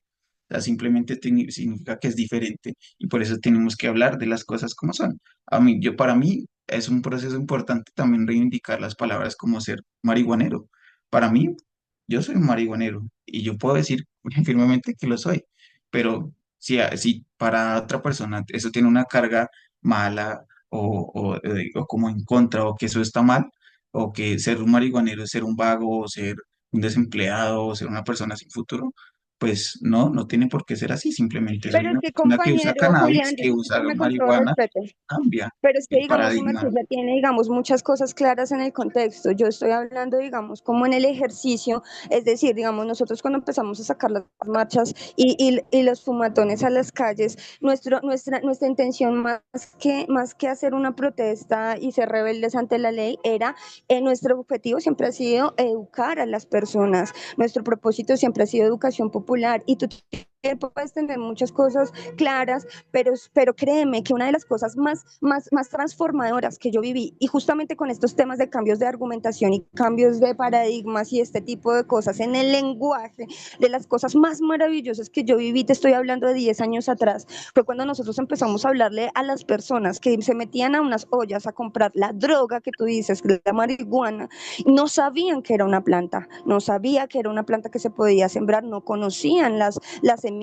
Y creo que fue todo ese proceso de venirles a contar que son plantas de poder, que tienen sustancias que afectan nuestra psiquis, nosotros tenemos una tradición milenaria de hacer este tipo de trabajos, es lo que lo aleja de creer que es la misma droga, que yo voy a una droguería a comprar una pastilla o que me meto a una olla a comprar lo más bajo que hay. Entonces ahí es donde siento yo que es un retroceso de 10 años, volver a ponerle el término de drogas a las plantas, a los enteógenos, a las raíces, a los hongos. Perdóname que de pronto esté en desacuerdo contigo, pero que uno mismo, después de tanto tiempo de estudiarlo, de comprenderlo y de entenderlo, yo digo, ah, no, sí, a mí me importan 5 que me digan marihuanera, por mí no hay problema. Y si me dicen drogadicta, no tengo ningún problema. Pero que nos nosotros como profesionales de los temas me parece que es un retroceso. Sí, digamos que pues lo que te digo, o sea, hay que hablar de estos temas, hay que hablar de drogas y digamos que ese ámbito que tú le dices que es tan malo es algo que se le impuso en la época de la prohibición y que empezó con este discurso de las Amor, es que drogas, tú me es estás el enemigo entendiendo público mal. Yo de no estoy diciendo que las drogas sean malas o no. Estoy igual diciendo hay que que hay un hablar de gran drogas, distanciamiento entre las plantas, los por eso. enteógenos, las raíces y las plantas sagradas y los sintéticos. Y nosotros a No estas solo alturas de podemos la ver vida las que hemos cosas hablado y estudiado tanto el tema, no podemos claro, estar hablarle a esto los yo jóvenes entiendo. Perdón, y a las perdón, comunidades de esto, así como tú lo estás perdón. diciendo. Perdóname que estoy en desacuerdo. Andrea, perdón. Importante que podamos llevar la discusión como muy ordenadamente y con todo el respeto necesario. Yo entiendo que es importante hablar de drogas porque es como está catalogado también en el marco de nuestra política nacional, ¿cierto? Recientemente sale la política 2023-2033 y es un documento que articula en su construcción y en su texto como tal también los enteógenos, también las plantas de poder, también los usos ancestrales. Entonces, la política que tenemos actualmente es una política que realmente es integradora con los usos y costumbres, con las prácticas tradicionales, pero también con todos los desarrollos, digamos, de la ciencia en función de la producción de sustancias y reconoce también la existencia de las nuevas sustancias. Entonces, yo creo que es un tema importante de tratarlo en términos de drogas, pues porque así lo tenemos políticamente, institucionalmente, y es lo que marca nuestro orden para poder regular o para poder entender o para poder sancionar, ¿cierto? O para poder también penalizar, ya sea el caso. Entonces, no es, digamos, no es un asunto, digamos, como un antojo, no es un antojo del ponente ni un antojo personal mío, sino que es como el sistema global se está refiriendo a unas sustancias que alteran la conciencia y que están, digamos, instituidas, unas legalmente establecidas, otras ilegalmente circulando. Entonces es importante, digamos, tener en cuenta el término de drogas. Importante lo que también plantea Andrea, esa diferencia de enteógeno, de psicotrópico. Claro, es importante poder reconocerlo y poder reconocer los matices que hay frente al uso de cada una de las sustancias y los antecedentes culturales que tiene el uso de cada una de las sustancias, ¿cierto? Pero eso no significa que debamos o no debamos o debemos dejar de usar la expresión de droga, ¿cierto? Entonces creo que es importante como tener esa claridad, por un lado. Por otro lado, hay otro conjunto de preguntas que están planteando los compañeros y hay varias manos levantadas. Importante darle tránsito también a esto para que el diálogo pueda hacerse, digamos, más diverso y más participativo del resto de los compañeros. Por ejemplo, aquí la compañera Carolina Wala, ella plantea una pregunta y ya digamos una pregunta muy específica alrededor del uso del MDMA en terapia, ¿cierto? Ella plantea, digamos, como qué cantidad es la cantidad adecuada. Y después plantea otra pregunta que dice, ¿cómo hacen para moverse en ese campo teniendo en cuenta que estamos hablando de sustancias ilegales y o controladas? Ok, bueno, digamos que los marcos regulatorios obviamente nos prohíben vender, entregar y comercializar con drogas. Principalmente la pregunta que me haces es sobre el MDMA. Entonces, digamos que en ningún momento nosotros podemos como dar ninguna sustancia, ¿listo? O sea, como entregarla, o sea, venderla, vendértela. Entonces, digamos que nosotros trabajamos siempre en esa zona gris, ¿no? En esa zona gris en la que hay como una posibilidad de decir que este proceso es como un compartir o como un taller en el cual yo lo que voy a hacer es acompañar tu experiencia, ¿listo? O sea, tú compras tu droga, la consigues, la traes y ahí vamos a hacer todo el proceso de acompañamiento, ¿listo? Entonces nos manejamos más como en esa zona gris que está ahí del poder acompañar a las personas, que eso es completamente legal, ¿listo? ¿Cuánto sería la dosis de MDMA? Pues digamos que eso varía mucho. Y esto varía mucho en cuanto a si la persona es hombre, si la persona es mujer. Digamos que la mujer tiene más predominancia a sentir más el efecto, entonces se requiere una dosis más baja. Digamos que hablamos de una dosis media. eh, digamos que no podría como darte acá valores porque pues la idea no es incitarlos a que consuman éxtasis en sus casas con intención de sanar. eh, pero digamos que lo que sí se puede, lo que les puedo decir es que es una dosis media, un poco tirando a alta, para que esos efectos del EME, que es la disminución de la actividad principalmente en en la glándula cerebelosa, eh, pues podamos como desactivarla y entrar con estos factores de empatía y de disminución del miedo y el riesgo para pues trabajar como el tema del trauma principalmente. Pero pues lo que te digo, como que estos movimientos se hacen más que todo así y principalmente con hongos. Digamos que en Colombia, como que el área más gris donde encuentro yo que ahí es el tema de los hongos. La psilocibina como tal está estructurada en todos estos procesos de penalización del uso de sustancias. Están en la lista uno como el cannabis y como muchas otras sustancias. Que están súper prohibidas y súper penalizadas, pero como al final es un cuerpo fructífero que tú puedes cultivar, que se encuentra en la naturaleza, pues eso no lo puedes prohibir, ¿no? Entonces, a ti no te pueden meter a la cárcel por llevar hongos, por ejemplo, o por tener en tu casa un cultivo de hongos. Entonces, es mucho más fácil cuando tú empiezas, por ejemplo, a cultivar tu propia medicina, a cultivar tus propios honguitos, y ya luego entonces eh, haces como un proceso de acompañamiento donde dices, listo, ya tengo mis honguitos, yo quiero hacer mi terapia, y entonces te acercas con una de los terapeutas y haces todo el proceso protocolario con ellos, ¿listo? Y lo mismo pasa pues con el M. La idea siempre es pues tratar de conseguir cosas de calidad. eh, y pues digamos que en mi ejercicio profesional principalmente, pues yo siempre testeo todo en Chile Cabeza, y pues, que es como la organización que está como más grande en cuanto al testeo de sustancias. Entonces, pues siempre hay que testear, mirar cómo está la calidad de las cosas. No es lo mismo pues consumir, digamos, un MDMA que un MDA. Entonces, pues siempre hay que tener mucho cuidado con esas cosas y pues tener como precisión en ese tipo de cosas en cuanto a lo legal principalmente. Julián, tiene la mano levantada Ángel Castel. Adelante, Ángel, tienes la palabra. Hola, muy buenos días para todos y todas. Gracias por el espacio.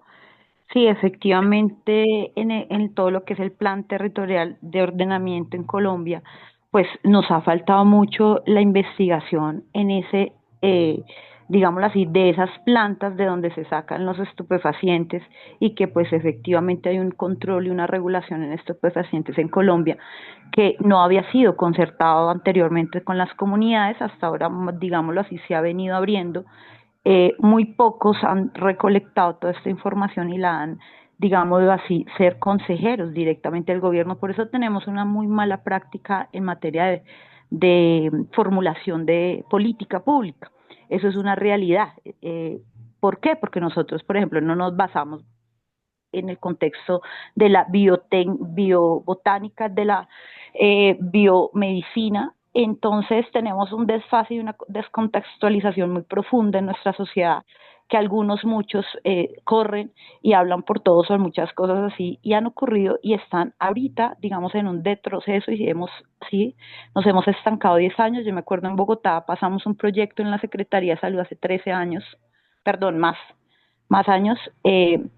Nosotros queríamos pasar del bazuco, las personas del bazuco, a la cannabis, a drogas blandas, pero dentro de la Secretaría, con otros enfoques exactamente de drogas, nos las cambiaron a perico. Entonces, pues se cae ese proceso. Entonces, digámoslo así, que sí hemos tenido una deslegitimación en el lenguaje político, socioeconómico, socioambiental, socioétnico, no solamente en la ruralidad, sino también en lo urbano, y esto hace que se encrudezca más nuestro lenguaje y que sea un poquito más limitante en el momento de hacer política pública de drogas.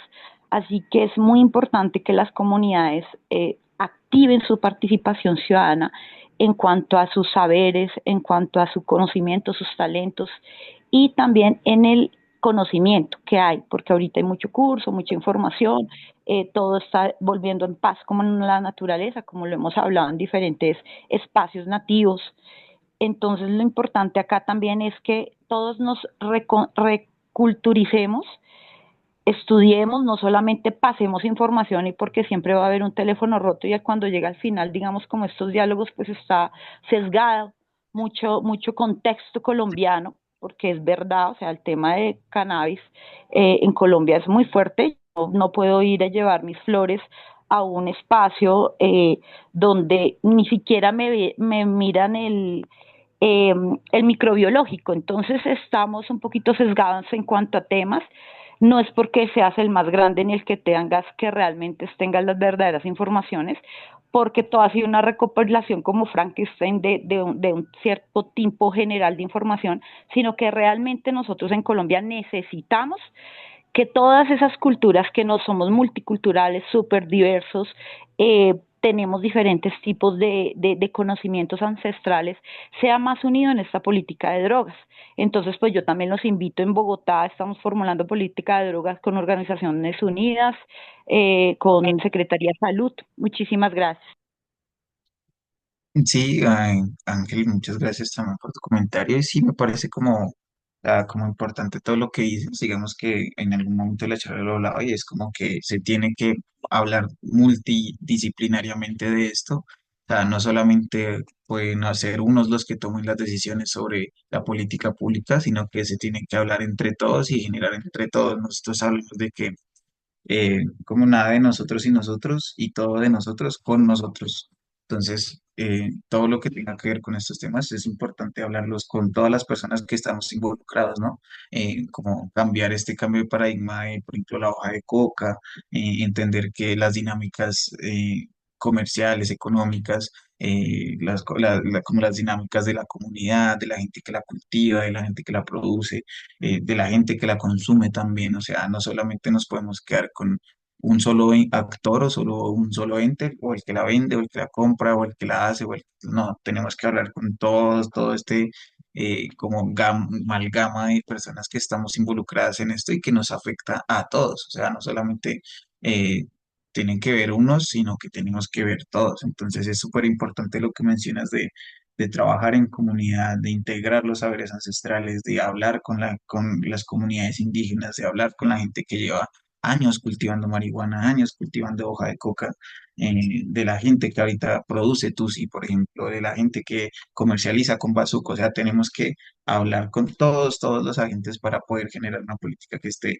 enfocada y que esté puesta bien en el piso para que diga, listo, vamos a tomar decisiones con la información verídica de lo que está pasando en el país entre todos. Entonces eso me parece como súper importante lo que tú mencionas. Tiene la palabra Ricardo. Adelante, Ricardo, te escuchamos.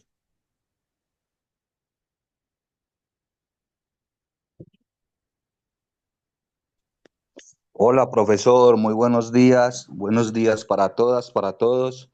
Muchas gracias por la oportunidad. Eh, yo quisiera en este momento tener la breve oportunidad de referirme a algunos puntos de vista, a algunos elementos, pero pienso que, digamos, la intervención tendría que ser un poco más amplia. Eh, bueno, con lo siguiente quiero decir tres cosas. Lo primero, eh, históricamente, o para nuestra región, por el proyecto hegemónico, sucede que las drogas pueden decirse es nuestra matriz para el proyecto hegemónico, drogas. Lo decía Paracelso, lo decían otros filósofos, lo decía Platón. Droga puede ser todo aquel, droga puede ser todo organismo biológicamente activo que ingrese a su cuerpo, todo, fuera del juicio de valor, fuera del bueno o lo malo. Ahora, tenemos, digamos, dos líneas de la droga, las drogas ilegales y las drogas legales. Las drogas ilegales simplemente y llanamente hace referencia a las drogas o elementos o sustancias que no han sido estudiadas, ¿sí? Y drogas legales, aquellas que ya han sido reguladas a partir de unos estudios, ¿sí? Con esto quiero decir que hay plantas, enteógenos, sustancias, etcétera, etcétera. Pero no perdamos de vista la palabra hegemónica, ¿sí? Porque precisamente ese es el encuentro desde la otra orilla, desde esa dialéctica, cómo nos vamos a encontrar precisamente con lo que Occidente ha construido, que es donde vienen ya todos nuestros discursos de las plantas visionarias, de las plantas de poder, de la madre tierra, del buen pensar, del buen vivir, del buen sentir, del sumat capsai. Todo eso de nuestra filosofía andina. Entonces, en este primer elemento me quedo con qué. ¿Cómo es que vamos a encontrar o hacer a encontrar esa filosofía occidental con nuestra filosofía andina? ¿Cómo hacer esa mediación ahí para que por fin pueda salir entonces algo, algo más grande, algo más universal, sí, que no lo llamemos, o sea, no sé qué va a salir de ahí, pero algo tendrá que salir al final. Lo segundo, me llama mucho la atención cuando la compañera dice la política de drogas, este ha sido un alcance, sí. Efectivamente, nosotros consideramos que la política de drogas actual no es la última Coca-Cola del desierto, no es la última guaracha, pero sí estamos pensando y creyendo que es un paso muy pequeño y un paso muy en firme para lo que se puede venir en digamos, en unos planes a corto, a mediano y a largo plazo. ¿Qué quiero decir con eso también, compañeros y profesor? Al interior de estos espacios, digamos, también, quien lo creyera, porque yo así lo siento y por esto yo asumo mi responsabilidad personal por lo que voy a decir. Resulta que estos espacios, por más que los veamos espacios, digamos, de cambio, de progresismo, etcétera, al interior son espacios de poder. Y esos espacios al interior de poder tienen otra conquista, que son espacios de poder y de visión.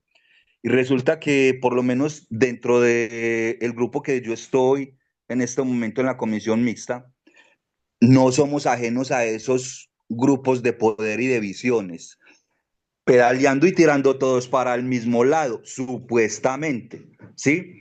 ¿A qué voy con esto? Hay algunas personas que nosotros, yo por ejemplo hablo dentro de la comisión mixta de la liberación como un concepto social.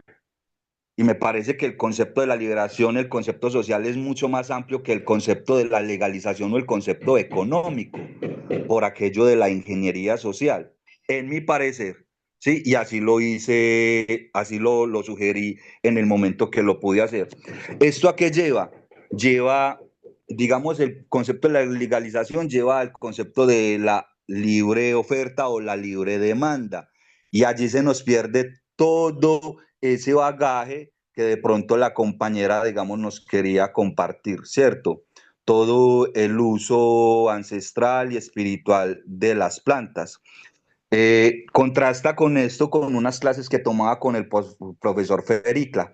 Resulta que en España el profesor Fericla ya tiene su fundación para tratar todo este tipo de pacientes. Entonces, pues me gustaría un poco conocer mucho más, digamos, de ese bagaje, de esas experiencias, pero eso puede ser para otro momento.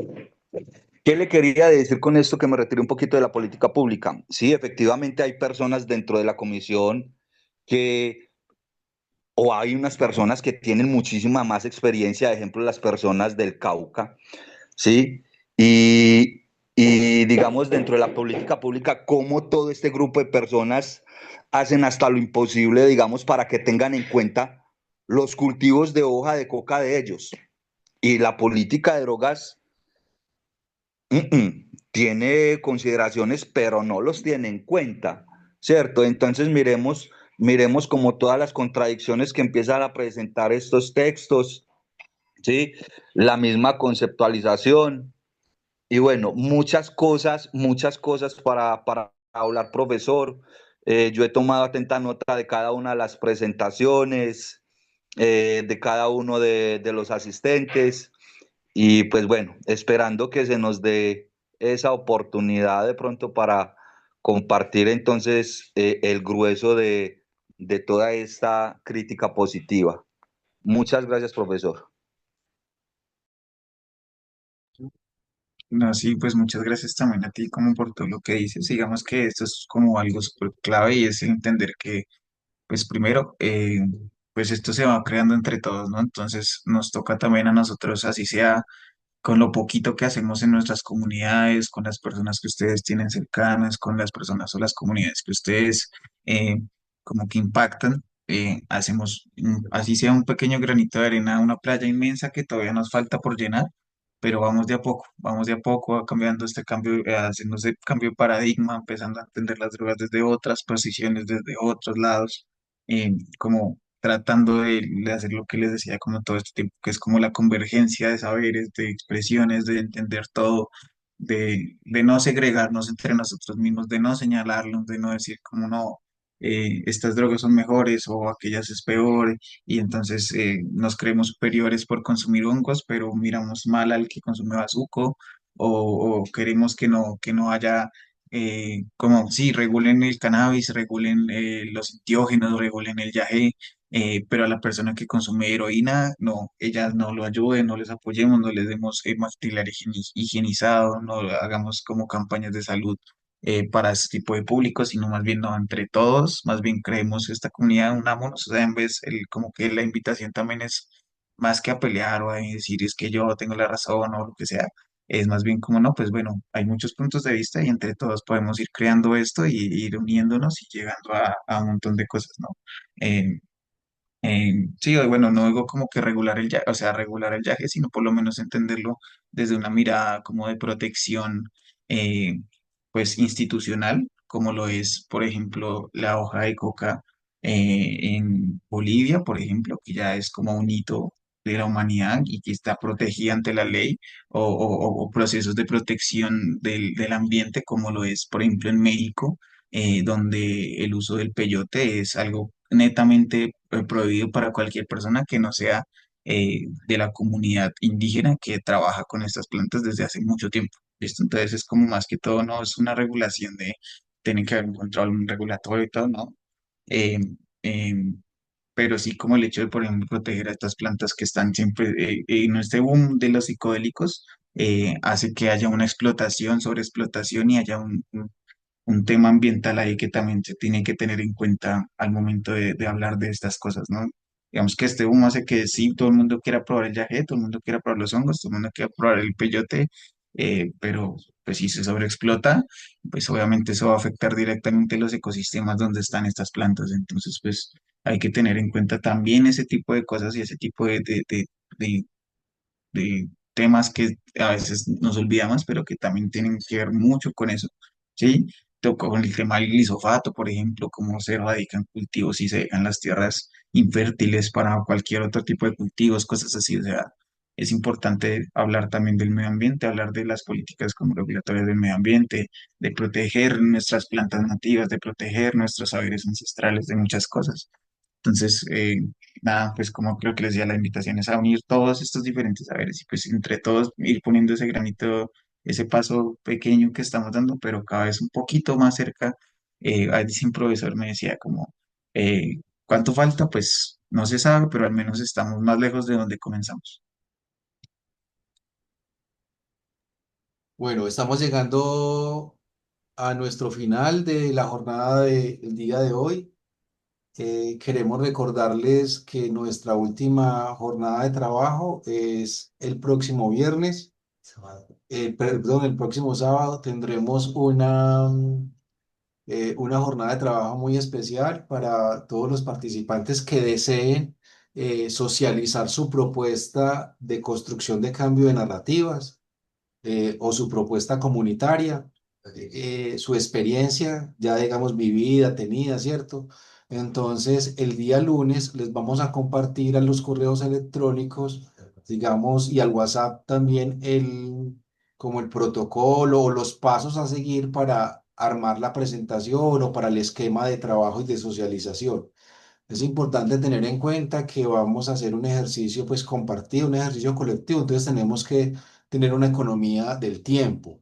Entonces los tiempos no posiblemente no sean tan extensos y tendremos que saber hacer uso del tiempo para que podamos tener una gran experiencia de socialización de proyectos, de propuestas, de acciones y que obviamente contribuyamos a la construcción de conocimiento colectivo. Para agradecerle a Julián, bueno, hay una última pregunta que por aquí levanta la mano Ricardo. Adelante Ricardo y ya después cerramos. Listo, dale Ricardo. Sí, profe, no, qué pena. Es de pronto un dato no mayor, no menor que quiero compartir con ustedes. Eh, y lo hago con mucho cariño, lo hago también con mucha voluntad y bueno, con algo que tengo adentro que pues, me pone alegre estar contento y participar de estos procesos. Y es lo siguiente. eh, para el cambio de narrativas, ese concepto de cambio es muy poderoso, es muy potente. Y un profesor en la universidad me decía alguna vez, Ricardo, es que el agua no nace cuando usted abre la llave. El agua tiene un recorrido, nace en los páramos, baja, sube, esto y lo otro. Y yo pude entender todo el proceso con ese ejemplo. Y quiero decir con esto, eh, o les quisiera mejor compartir a un autor para que empecemos a comprender desde esa etimología este concepto de cambio y es a Augusto Comte. Augusto Comte fue el primero que habló de ese cambio social, pero del cambio social que tenía que tener la sociedad feudal a esa sociedad moderna, de esa sociedad estática a esa sociedad dinámica. Ahí reside, digamos, la magia de ese concepto, profe, lo digo porque hago parte de la mesa que construye los indicadores que vamos a medir en esta nueva política de drogas. Y ese concepto es clave, profesor. El cambio como tal, el cambio de la mentalidad, el cambio para instaurar un nuevo marco de pensamiento. Y bueno, profe, quería decirlo a ver si de pronto alguno lo puede leer, Augusto Comte es un pensador y él nos habla del cambio social como para poderlo comprender un poco más amplio. Muchas gracias, profesor, y muy buen día. Gracias, Ricardo, por la intervención. Bueno, también quería aprovechar este momento para decirle a los compañeros que quieran presentar propuesta, proyecto, experiencia que vengan desarrollando, que la quieran presentar el próximo sábado, que de una vez nos indiquen el nombre en el chat para poder tener, digamos, como la pista, las pistas y las claves de cuántos podrían ser y también podernos comunicar más precisamente y ser más enfáticos con las personas que van a hacer este ejercicio de socialización. Quería darle la palabra a Ricardo para que ya nos despidamos y bueno, de antemano, Julián, perdón, muchas gracias, Julián, por aceptar esta invitación, muchas gracias por este gran aporte que nos has hecho el día de hoy. Esperamos seguir en comunicación y bueno, y seguiremos en contacto también para cuadrar los asuntos de carácter administrativo que nos competen a nosotros. Adelante, Julián. Listo, sí, no, muchas gracias a ustedes también por el espacio, por también pues como la disposición de crear estos programas de formación para que haya un cambio de paradigma, o sea, aportan un montón todos los que estamos acá aprendiendo todos estos diversidad de temas, desde lo social, desde lo científico, desde lo tradicional. Entonces, nada, es una labor como muy chévere que están haciendo. Siempre, pues, la invitación es a que creemos comunidad, a que creemos red. A veces en este movimiento de las drogas, a veces nos sentimos muy solos, pero no estamos solos. De hecho, somos muchos los que estamos como en pie de lucha sobre todo este tipo de temas. Entonces, nada, sigan como, siguen como en esa lucha de cambiar las narrativas, de aportar a la sociedad civil, de llegar a sus comunidades. eh, y nada, siempre que quieran hablar sobre algún tema de estos y debatir, si quieren tener alguna pregunta, si quieren saber un poco más sobre las terapias, pues ahí ya tienen mi número, mis contactos, siempre disponible y con la mejor disposición para ustedes, para la gente. Que tengan un buen día. Muchas gracias. Listo, Julián, muchas gracias, hermano. Hasta pronto, estamos ahí en comunicación. Compañeros, recuerden si pueden colocar el nombre allí para nosotros entrar en comunicación con ustedes el próximo lunes. Y bueno, ahí nos estamos hablando, nos vemos el próximo sábado. Chao, chao, hasta luego, gracias. Chao. Luego, muchas gracias. Hasta luego. Muchas gracias por la Gracias presentación. a todos y Hasta todas. luego, Feliz muchas tarde. Muchas gracias. gracias por todo. Chao, chao, Hasta luego, gracias. muchas gracias. Feliz fin de La semana para todos. oportunidad de corregir a Déjese dar en la cabeza.